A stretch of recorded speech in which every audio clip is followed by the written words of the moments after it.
Behind the cheap white makeup and a bad cough, the old man picking up pennies from a laughing crowd is Luke Lamar Short. Once he was known as the deadliest dandy of the West. Most people think outlaws like him died in a quick gunfight, but the untold story of his end is a slow, humiliating collapse.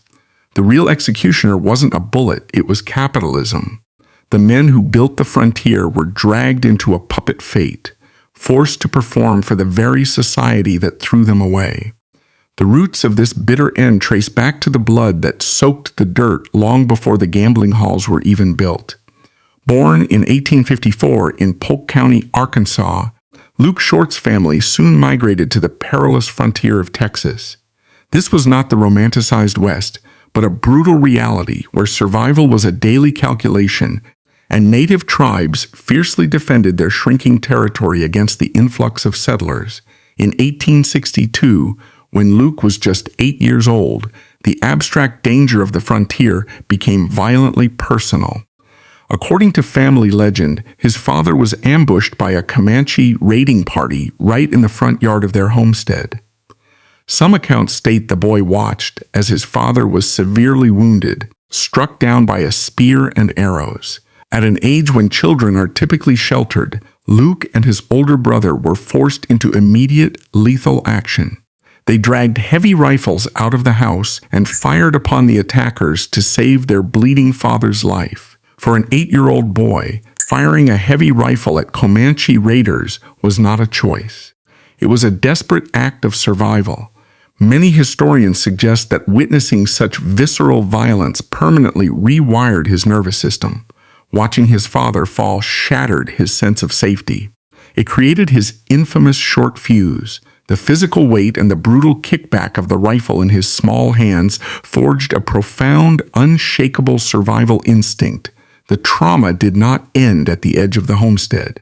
As Luke entered his brief school years, he faced severe bullying. He was notably small in stature, a physical trait that made him a constant target in a frontier culture that exclusively respected brute strength and size. But the boy who had fired a weapon at Comanche raiders to defend his family was not equipped to handle schoolyard taunts with simple patience or submission. This double trauma, the sudden, life-threatening violence of the plains and the persistent, degrading humiliation from his peers, forged what would become his defining psychological trait. It created the short fuse. It was a volatile, explosive reaction to any perceived slight, disrespect, or physical threat. His mind had been hardwired to believe that any challenge, no matter how minor, could escalate into fatal violence in an instant.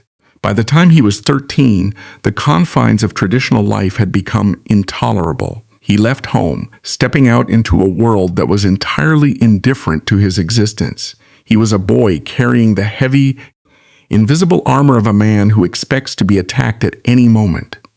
He had learned early that the frontier was unforgiving, and to survive, he had to be the one willing to strike first. There was no room for hesitation, no space for mercy. This child had no choice but to become the dangerous, unyielding force the frontier demanded, stepping onto a lonely path toward the dust of the cattle trails. By 1869, the 15-year-old threw himself into the grueling reality of a Texas cowboy. Far from the romantic myth, the Chisholm Trail was a relentless physical meat grinder. Driving longhorns to Kansas railheads meant choking dust, stampedes, and swollen rivers where men frequently drowned. It was a brutal gauntlet that aged boys into men in a single season. For a traumatized youth acutely aware of his vulnerability, this backbreaking labor offered no glory, only a meager paycheck at the end of a dangerous dirt road. But that road's end held a different peril. When the exhausted trail crews finally reached the booming cow towns of Abilene and Wichita, they entered a microeconomy designed specifically to separate them from their hard-earned wages. After months of isolation and filth, the saloons, with their bright lamps, cheap whiskey, and crowded faro tables, were an irresistible magnet. Luke plunged into this environment with the eagerness of a young man starved for comfort. Yet, beneath the haze of the saloon, his sharp mind quickly registered a crucial power dynamic. He watched his fellow cowboys. broken and battered from the trail, eagerly hand over their seasonal wages to the men sitting quietly behind the green felt tables. The cowboys were the ones bleeding on the plains, but the quiet men dealing the cards were the ones holding the actual power. This stark contrast triggered a profound psychological awakening. Why break your body in the dirt for pennies when you could conquer the room with a deck of cards and a steady nerve? Luke made a conscious, calculated decision to step away from the mud. He began to gamble, not just as a desperate patron looking to blow off steam, but with the cold calculation of a man studying a new, lucrative trade. He was naturally reckless, perfectly willing to bet his last dime to test his nerve, but he was also highly observant, learning the psychological tics of the desperate men across the table. More importantly, he began to completely reconstruct his outward identity. In a sea of unwashed, rough-hewn men who smelled of livestock and sweat, Luke started dressing impeccably. He invested in tailored suits, crisp white shirts, silk vests, and a carefully groomed mustache. He became a dandy to the casual observer. This might have looked like pure vanity, perhaps even a weakness. But for a man of his small stature, constantly surrounded by hulking, aggressive frontiersmen, the dandy persona was a brilliant, necessary psychological shield. It signaled to everyone in the room that he operated on an entirely different level. Impeccable manners and expensive clothes, when paired with an unblinking, icy stare, created an aura of sophisticated, unpredictable danger. It quietly told the room that he didn't need brute physical strength to destroy an opponent. He was shedding the skin of the victimized boy and transforming himself into a polished, lethal gentleman, demanding his seat at the table in a world that only respected absolute power. By 1878, Luke Short found himself operating in the shadow of the U.S. military as a civilian scout and messenger. Some historical records suggest he rode through hostile territory, carrying vital dispatches under the constant threat of Sioux ambushes. But the meager, reliable pay of a government scout was never going to satisfy a man developing a taste for expensive clothes and high stakes. He quickly saw a far more lucrative opportunity hidden within the strict military regulations. Short began smuggling cheap, highly illegal pine top whiskey to the tribes near Fort Robinson. This was a critical turning point. He was actively sliding into the dangerous gray area between a legitimate frontiersman and a pure outlaw. The operation was highly profitable, but it eventually drew the attention of the military authorities. The army caught him and placed him under guard, but Short engineered a daring, swift escape. He was now officially a fugitive from federal custody. The experience solidified a dangerous psychological lesson. The law was not a moral absolute. It was simply another obstacle to be outmaneuvered or outrun by anyone bold enough to take the risk. Fleeing the military's jurisdiction, Short arrived in Leadville, Colorado in 1879. Leadville was a chaotic, booming silver mining town, overflowing with sudden wealth and completely devoid of law enforcement. It was the perfect hunting ground for a man who made his living at the faro tables. Here, Short firmly anchored his career as a professional gambler, but a finely dressed dandy operating in a camp full of hardened, dust-covered miners was a natural target. It was in a Leadville saloon that his deep-seated short fuse met its first deadly public test. An aggressive, towering miner approached Short's table, openly mocking his small physical stature. According to frontier accounts, the heavy-set man dismissed Short as an insignificant little shrimp and brazenly reached out to interfere with the money on the table. The hulking miner fully expected the small, impeccably dressed dealer to cower and submit. Instead, Short drew his revolver with terrifying practiced speed. Without a moment of hesitation, he fired a single bullet straight through the larger man's cheek. He did not kill the miner, but the bloody, immediate retaliation sent a shockwave through the camp. The incident instantly transformed Short's reputation. Saloon owners began actively seeking him out. paying a premium not just for his dexterity with a deck of cards, but because his lethal, unblinking presence guaranteed absolute order on the casino floor. Short had fully accepted the grim reality of his environment. He understood that in a world driven by raw greed, polite manners, and tailored suits were only respected when they were backed by the immediate, credible threat of violence. The victimized boy from Arkansas was gone. In his place stood a man who knew that his gun and his reflexes were the only true protectors of his honor. By late 1880, the silver boomtown of Tombstone, Arizona, had become the absolute epicenter of frontier capitalism. It was a place where unimaginable wealth was pulled from the dark veins of the earth by day and ruthlessly redistributed across green felt tables by night. Tombstone was not a town of farmers or quiet settlers. It was a magnet for the ambitious, the desperate, and the deadly. The air itself smelled of raw pine lumber, stale cigar smoke, and the metallic tang of newly minted silver coins. At the center of this volatile economy stood the Oriental Saloon, the most luxurious and treacherous establishment in the territory. The Oriental Saloon was a ruthless financial battleground. Under the glow of expensive chandeliers, desperate men lost their fortunes, their land, and frequently their lives. Luke Short arrived in this environment not as a dusty cowboy looking for a drink, but as a recognized professional. His reputation from Leadville had preceded him. He was quickly hired by the management of the Oriental Saloon to work as a lookout and dealer for the high-stakes faro tables. The job required more than just fast hands with a deck of cards. It demanded a cold, analytical mind capable of reading the microscopic facial twitches of desperate men, and the absolute willingness to kill without hesitation if the casino's money was threatened. In Tombstone, Short aligned himself with a formidable faction. He struck up tight professional friendships with men who would soon become cornerstones of Western myth: Wyatt Earp and Bat Masterson. Wyatt was deeply involved in the security and operation of the Oriental, while Bat Masterson, already a famous lawman and gunfighter, shared Short's affinity for high-stakes gambling and tailored suits. But even among these giants of the frontier, the diminutive Luke Short stood out. He was meticulously dressed, soft-spoken, and fiercely protective of his personal space. His dandy persona was fully refined, a polished shield that hid the deeply ingrained short fuse forged in his childhood.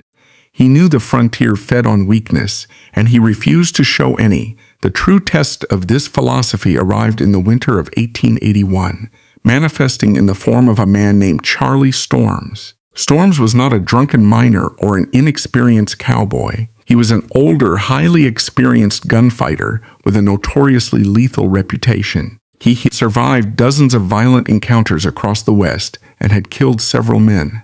Storms was a large, physically imposing man who operated on an older code of frontier dominance. Big men ruled, and small men stepped aside. The psychological friction between Short and Storms was immediate and inevitable. For an aging gunfighter like Storms, the very existence of a man like Luke Short was a profound insult. Short was small. He wore expensive cologne, he dressed like an Eastern banker, yet he commanded the same respect and the same high wages as the rugged veterans who had bled in the dirt for decades. Storms, perhaps sensing his own impending obsolescence in a rapidly modernizing West, targeted the smaller man with relentless, alcohol-fueled aggression. He was driven by a desperate need to prove that the old, brutal ways still held absolute power. The tension reached its breaking point on the morning of February 25, 1881. The Oriental Saloon was thick with the exhaustion of an all-night gambling session. Charlie Storms was heavily intoxicated, his judgment completely eroded by hours of drinking. He approached Luke Short's faro table, his massive frame looming over the neatly dressed dealer. Storms did not just want to gamble. He wanted to humiliate. He began a barrage of loud, public insults directed specifically at Short's small stature. He invaded Short's physical space, testing the boundaries, attempting to bully the dandy into a public submission. Luke Short did not break eye contact. He did not raise his voice. He sat perfectly still, his hands resting lightly on the table, his mind calculating the exact distance between his right hand and the butt of his Colt revolver. The short fuse burning, but years of professional gambling had taught him how to mask the spark. He knew that reacting emotionally to a drunk was amateurish. He was waiting for the clear, undeniable legal justification to end the threat permanently. Bat Masterson, observing the escalating danger from across the room, quickly intervened. Masterson knew the capabilities of both men.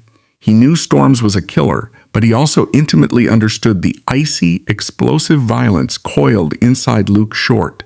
Masterson stepped between them, using his own imposing reputation to physically corral the drunk and furious Storms. Masterson grabbed Storms by the arm, dragging him out of the Oriental Saloon and wrestling him down the street to his hotel room. Masterson threw Storms onto the bed, forcefully telling him to sleep off the whiskey before he got himself slaughtered. It was a temporary stay of execution. The frontier code of pride, once activated by public insult, rarely deactivated without blood. Less than an hour later, the swinging doors of the Oriental Saloon crashed open. Charlie Storms had returned. He had not slept. The whiskey and the perceived humiliation had only amplified his rage. He marched straight toward Luke Short. This time, there were no words exchanged across a gambling table.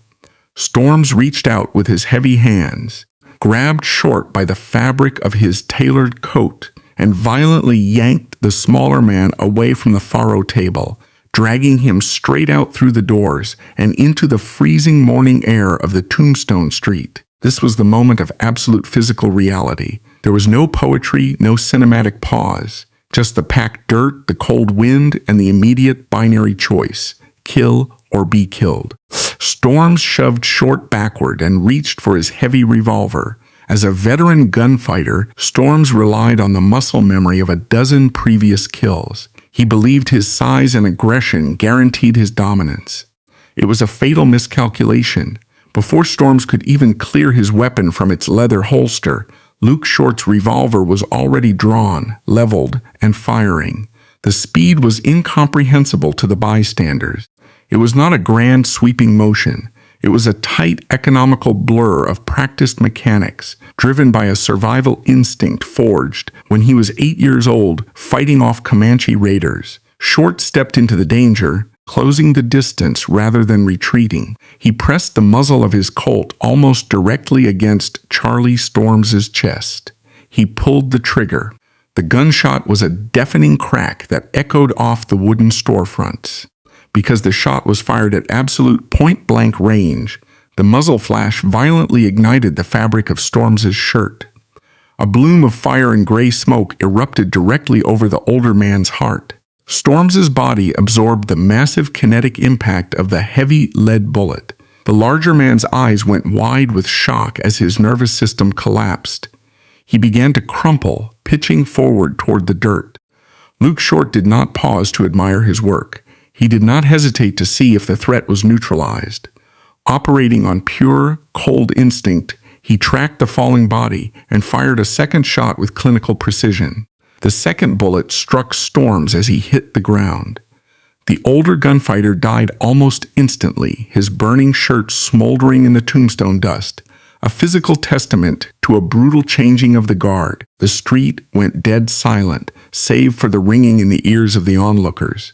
Luke Short stood over the body. He did not shout. He did not celebrate. He simply uncocked his weapon, slid it smoothly back into its holster, and adjusted the cuffs of his immaculate suit.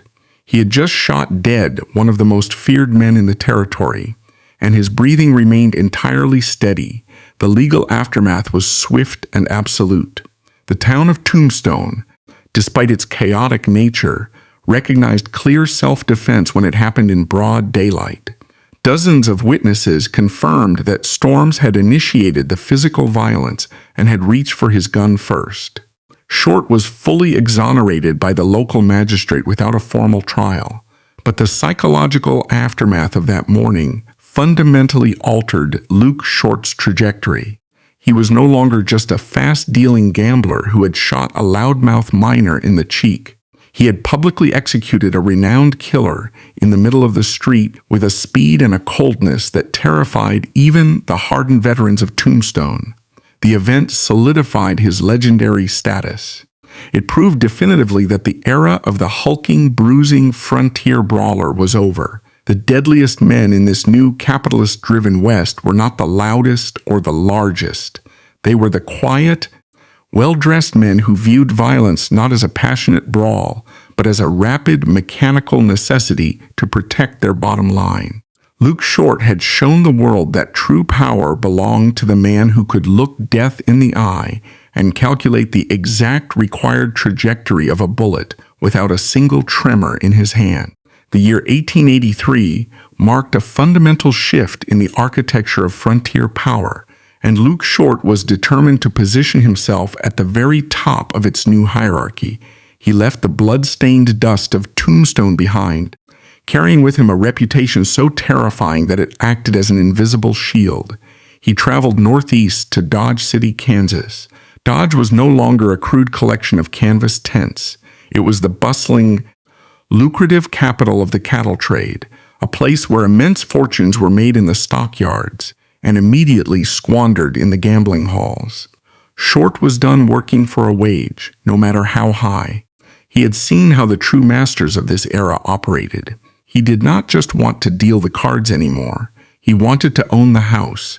Using the fortune he had amassed, Short purchased a half-interest in the legendary Long Branch Saloon, partnering with his friend William Harris. For the first time in his life, Luke Short was not an employee, a scout, or a hired gun.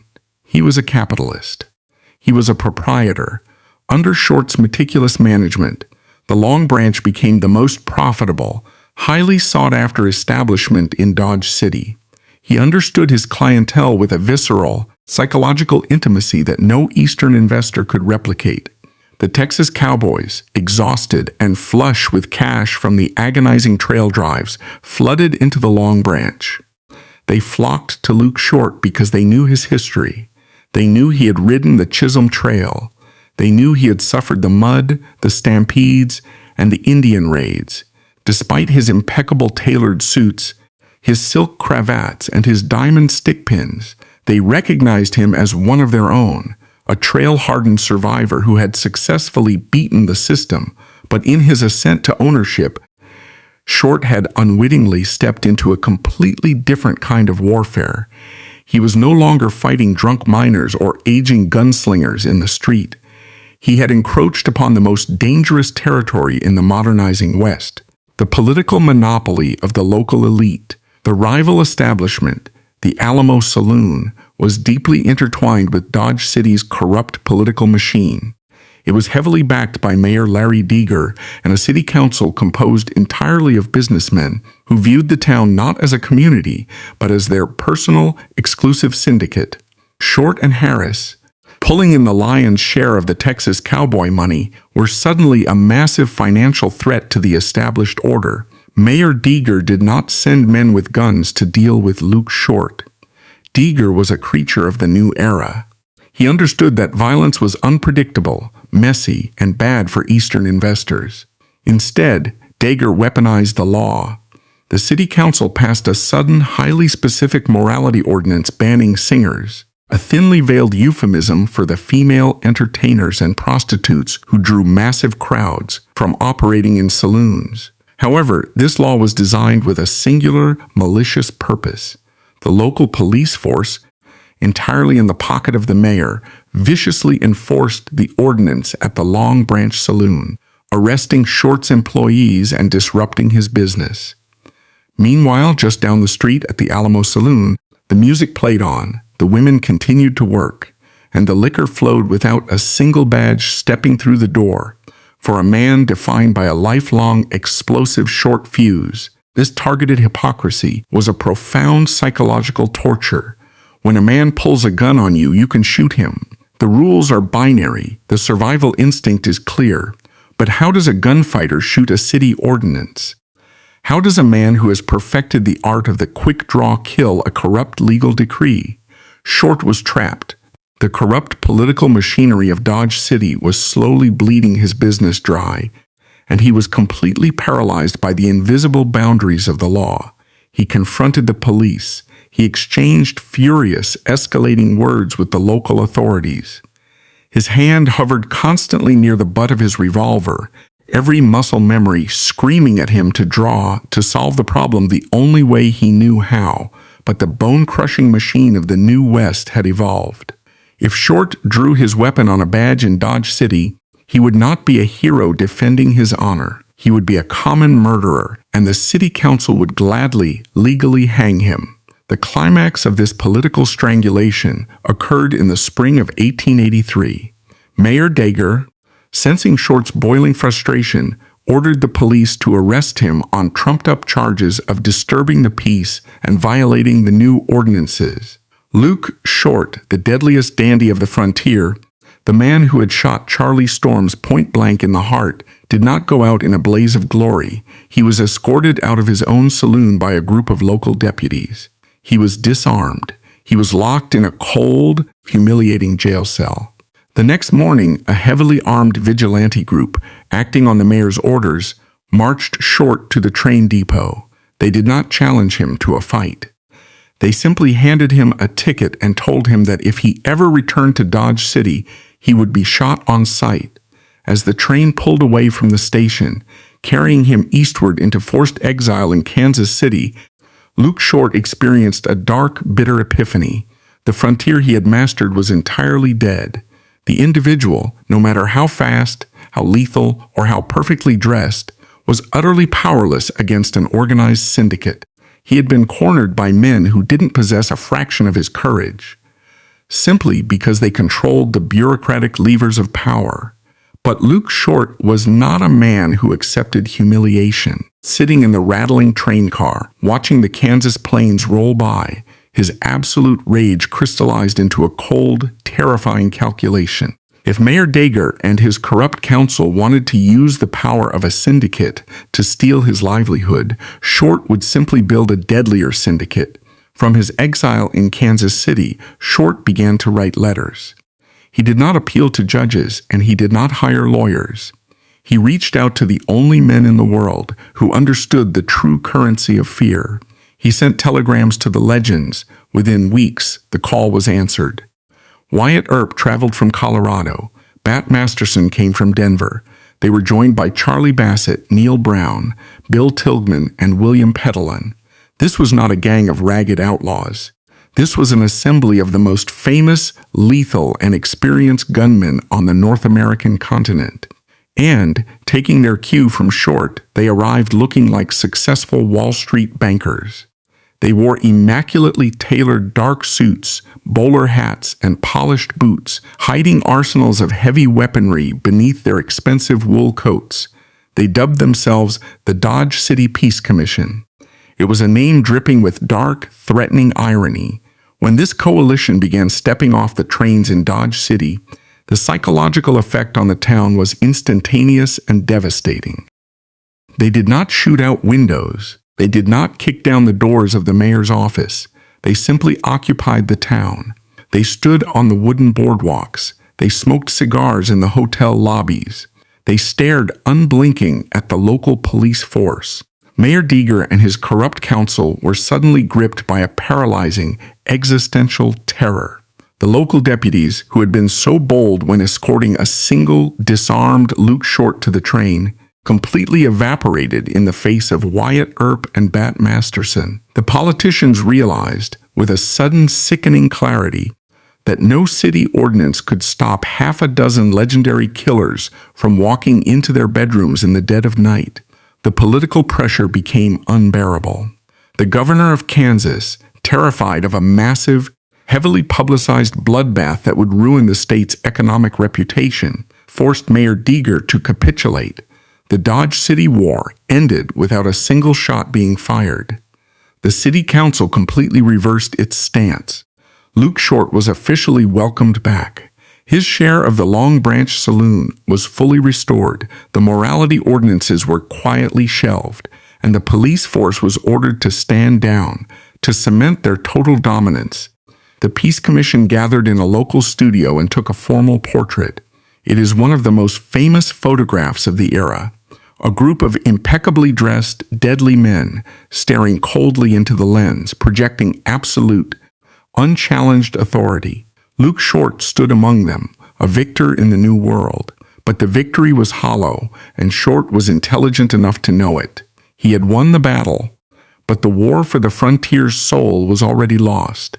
He realized that this bloodless victory required a temporary, miraculous gathering of legends that could never be sustained. He could not keep Wyatt Earp and Bat Masterson on his payroll forever. Once they left, the silent, relentless gears of Deger's political machine would simply begin turning again. Luke Short understood that the era of the individual operator was extinguished. The future belonged exclusively to the corporations, the politicians, and the bankers. Shortly after his triumphant return, recognizing the inevitable tide of history, Short sold his highly lucrative shares in the Long Branch Saloon. He packed his expensive suits, his custom revolvers, and his vast profits, and boarded a train heading south toward Texas. He had outsmarted the machine this time, but he knew, deep in his bones, that the house always wins in the end. Luke Short did not leave Dodge City as a defeated man, but he left as a profoundly changed one. He had stared directly into the gears of the new American century and realized that a solitary gunman, no matter how quick, could never outdraw a city council. If he wanted to survive the closing of the frontier, he needed more than just a fast hand. He needed an empire of his own.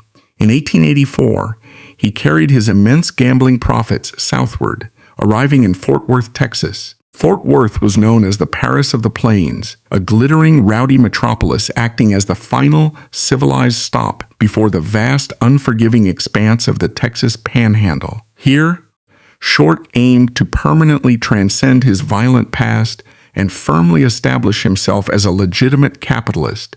He bought into the legendary White Elephant Saloon, transforming it into the crown jewel of Fort Worth's booming entertainment district. The White Elephant was not a sawdust-floored dive. It was an opulent palace of mahogany, polished brass, and imported crystal.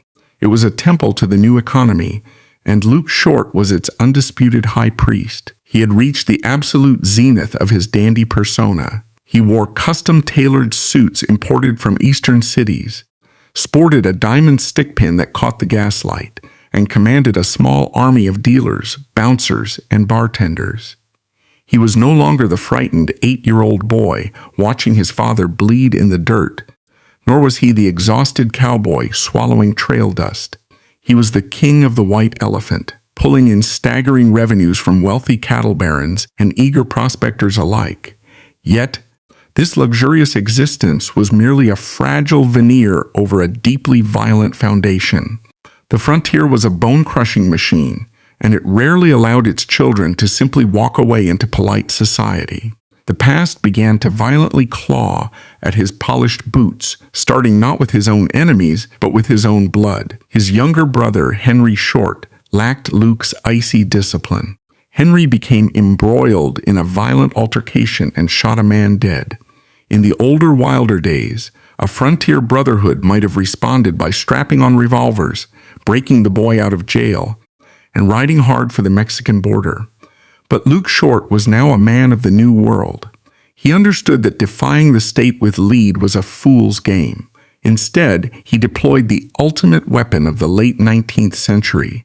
Overwhelming capital, Short flooded the Fort Worth legal system with his saloon profits. He paid exorbitant bail to free his brother from a damp cell and hired the most aggressive, high-priced legal defense team in the state of Texas. It was a masterclass in the new mechanics of survival. He did not need to draw a gun. He simply bought justice off the shelf. He shielded his family using the very system that usually preyed upon men like them. But this legal victory carried a heavy psychological tax. It reminded Luke with bitter clarity that no amount of imported silk or diamond pins could completely insulate him from the blood-soaked reality of his lineage. He was sitting at the top of this new capitalist empire, playing by the rules of polite society, but he was still surrounded by the stench of death. And then, the ultimate test of his civilized facade walked through the swinging doors of the White Elephant. His name was long-haired Jim Courtright. Courtright was the terrifying embodiment of the West's corrupt transition. He was a former city marshal of Fort Worth, a man who had built his reputation tracking down outlaws and dispensing brutal, uncompromising justice. But as the town modernized, Courtright realized that true power no longer lay in wearing a tin star for a meager municipal salary. He traded his badge for a far more lucrative enterprise. He established the TICA, the Trades Union Commercial Agency. On paper, it was a private detective agency offering security to local businesses. In reality, it was a ruthless, organized extortion racket. Courtright used his intimidating physical size, his legendary prowess with a pair of revolvers, and his deep connections to the local police force to demand protection money from every saloon, brothel, and gambling hall in Fort Worth. If a business owner paid the exorbitant fee, Courtright's men ensured the establishment ran smoothly. If they refused, they were harassed, their patrons were beaten, and their operations were mysteriously dismantled by sudden police raids. Courtright was operating his own private syndicate, a perfect predatory adaptation to the capitalist era. He eventually set his sights on the most profitable prize in town, the White Elephant. Courtright swaggered into Luke Short's elegant casino and delivered the ultimatum. He demanded a substantial cut of the White Elephant's daily profits. It was a calculated insult, a deliberate test of dominance. Courtright was a massive, physically imposing man, towering over the diminutive Luke Short. He looked down at the neatly trimmed dandy and expected the same immediate, fearful capitulation he received from every other merchant in town. But Jim Courtright had severely miscalculated the psychology of his opponent. He saw a wealthy man in a nice suit. He did not see the traumatized boy from Polk County. He did not see the man who had shot Charlie Storms point blank in the chest for a similar insult. Luke Short refused. He did not yell. He did not posture. He simply and coldly denied the extortion. Short had already fought a grueling, exhausting war against a corrupt political machine in Dodge City, and he had vowed he would never again allow another man to dictate his fate. He would not be reduced to a terrified tenant in his own empire. The rejection set the stage for an inevitable, fatal collision. For days, the tension in Fort Worth was suffocating. The entire city knew that Courtright, a man whose entire business model relied on absolute fear, could not let the insult pass. If the king of the White Elephant defied him openly, the extortion racket would collapse overnight. The collision course was locked. The climax arrived on the freezing evening of February 8, 1887. Jim Courtright, his judgment likely clouded by heavy drinking and boiling rage, sent word for Luke Short to step outside the White Elephant and meet him in the street. It was the oldest, most primal challenge of the frontier, resurrected in the middle of a modernizing city. Short did not hesitate. He buttoned his coat, checked the action of his custom Colt revolver resting in his specially designed leather pocket holster, and walked out into the biting winter air. The two men met on the wooden boardwalk, standing agonizingly close, barely 3 to 4 meters apart. The gas lamps cast long, erratic shadows across the dirt. A crowd began to gather, holding its collective breath. This was not a clash of drunken cowboys. This was a war between two titans of the Texas underworld. They exchanged quiet, tense words. Witnesses later testified to the eerie calmness of the conversation. Courtright, trying to physically intimidate the smaller man, challenged Short's posture. "You're holding a gun in your pocket," Courtright growled, his hands hovering dangerously close to his own heavy twin revolvers. Short kept his hands relaxed, his voice devoid of any tremor. "I don't have a gun in my hand," he replied evenly. He calmly pulled his hands from his pockets to demonstrate, adjusting his tailored vest. It was a fatal misjudgment by Courtright. Perhaps he thought the dandy was stalling. Perhaps his alcohol-soaked mind believed his legendary speed could overcome the smaller man's reflexes. Courtright suddenly dropped his hand toward his holster, fully intending to draw and execute Luke Short right there on the boardwalk. But Luke Short's short fuse had been burning for 30 years. The survival mechanism forged in Comanche raids and Dodge City alleys snapped violently into place. Before Courtwright's heavy revolver could even clear the leather, Short's weapon was already out, leveled, and firing. The mechanical speed of Short's draw was terrifying.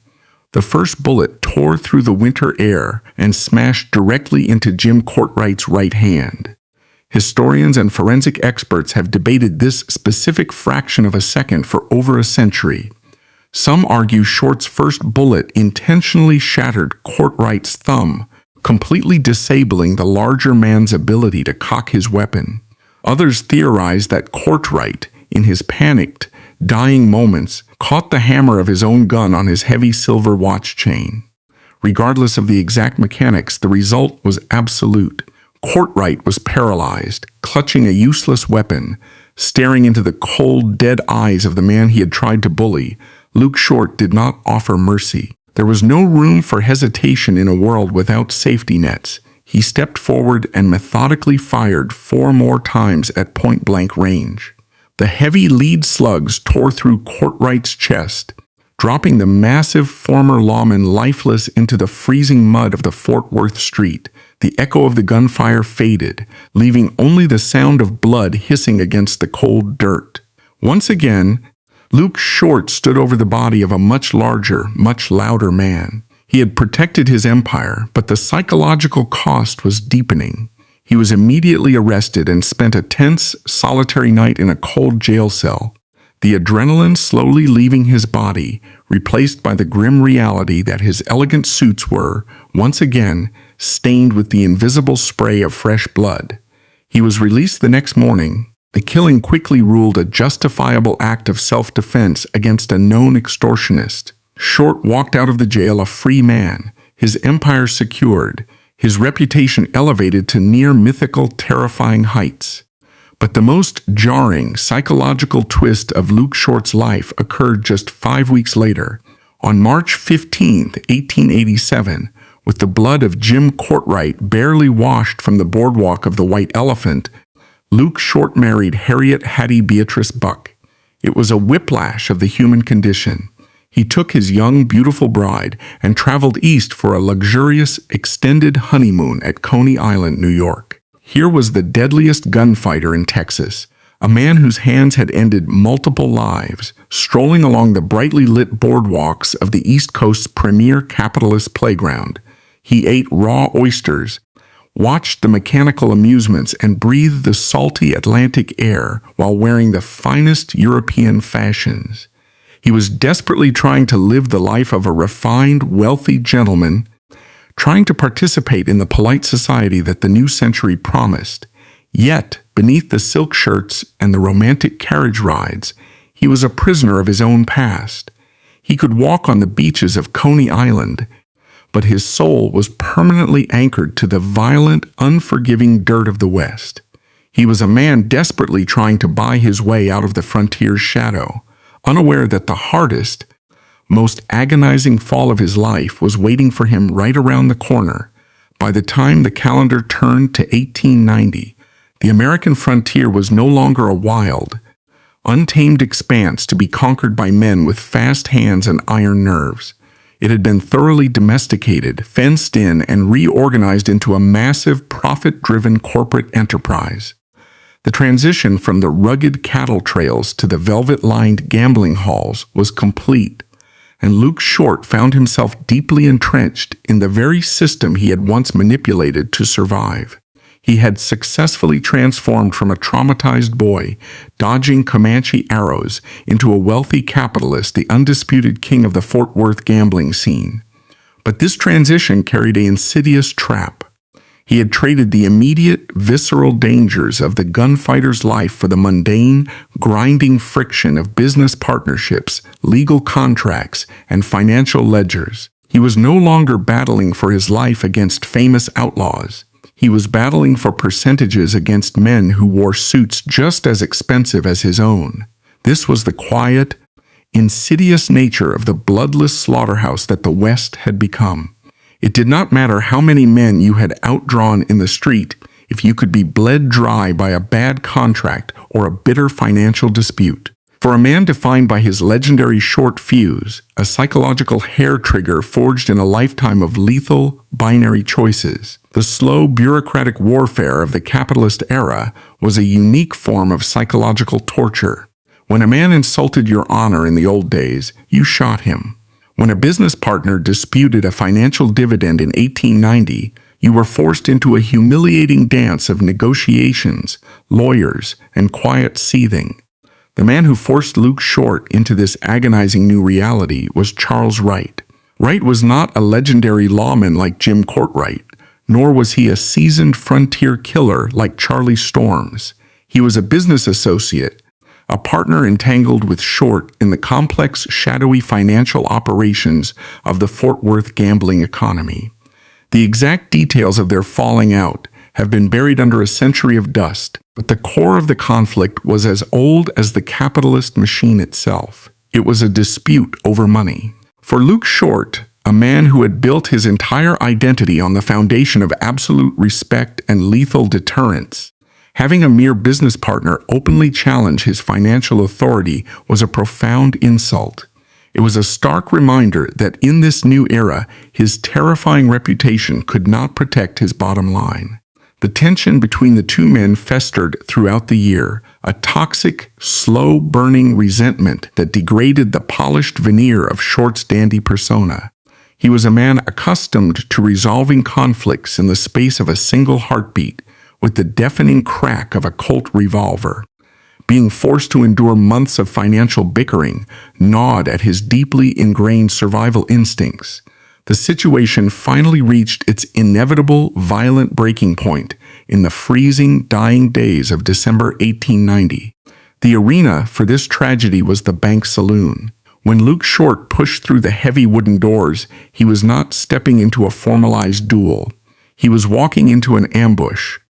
Charles Wright had no intention of facing the deadliest gunfighter in Texas in a fair, face-to-face contest of speed.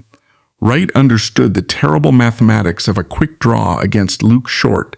It was a guaranteed death sentence.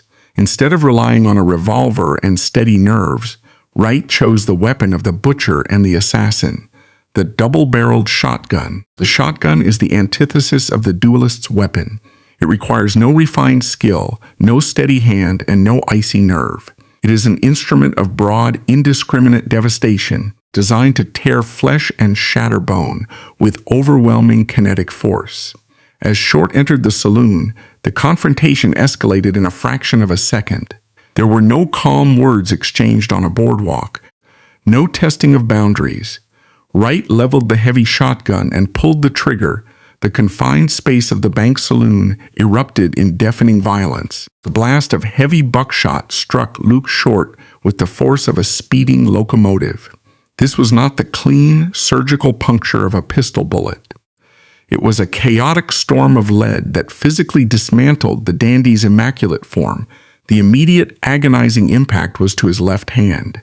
The heavy lead pellets smashed through his flesh and bone, virtually severing his left thumb.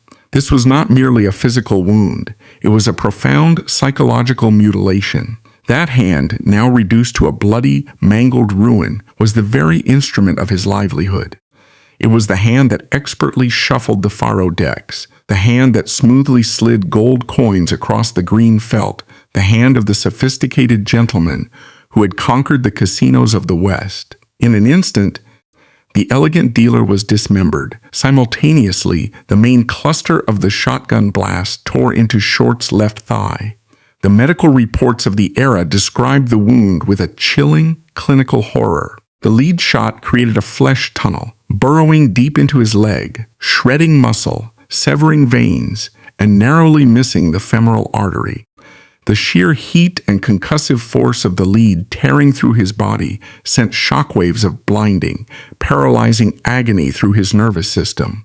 The impact violently lifted the diminutive gunfighter off his feet and threw him crashing onto the hard wooden floor of the saloon. For any ordinary man, this catastrophic double trauma would have induced immediate shock and unconsciousness. But Luke Short was not an ordinary man.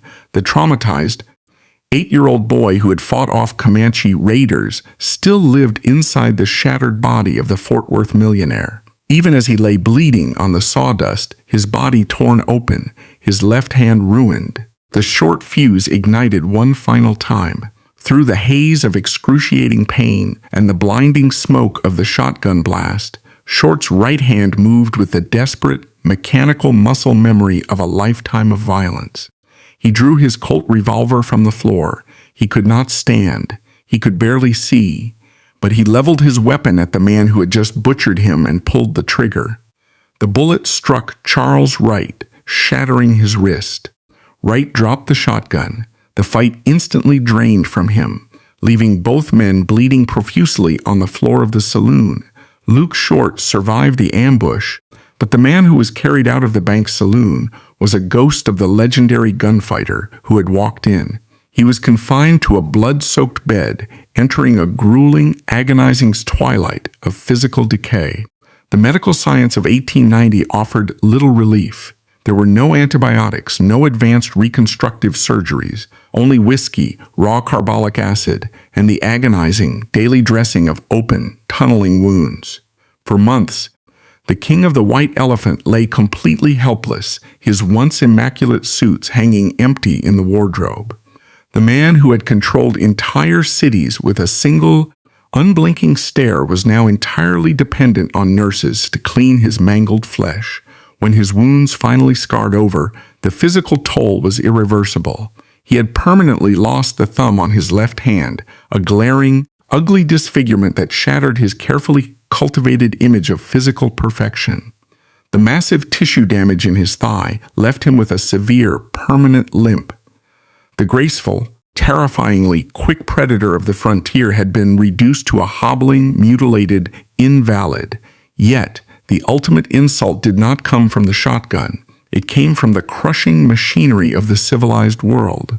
In the aftermath of the shootout, the Fort Worth legal system, the same system Short had previously manipulated with his wealth, processed the violence with cold, bureaucratic indifference.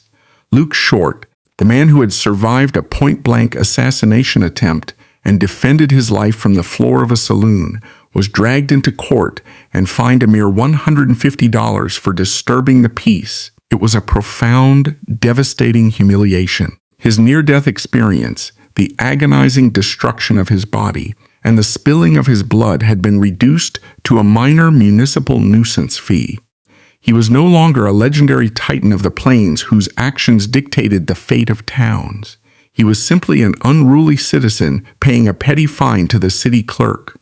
The capitalist machine had absorbed his violence, commodified it, and dismissed it with a receipt, but the gunshot wounds were only the beginning of a far more terrifying betrayal.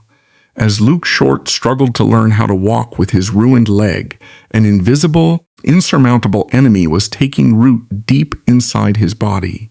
The grueling decades of frontier living, the constant stress, the heavy drinking, and the massive trauma of the shotgun blast had finally broken his internal systems.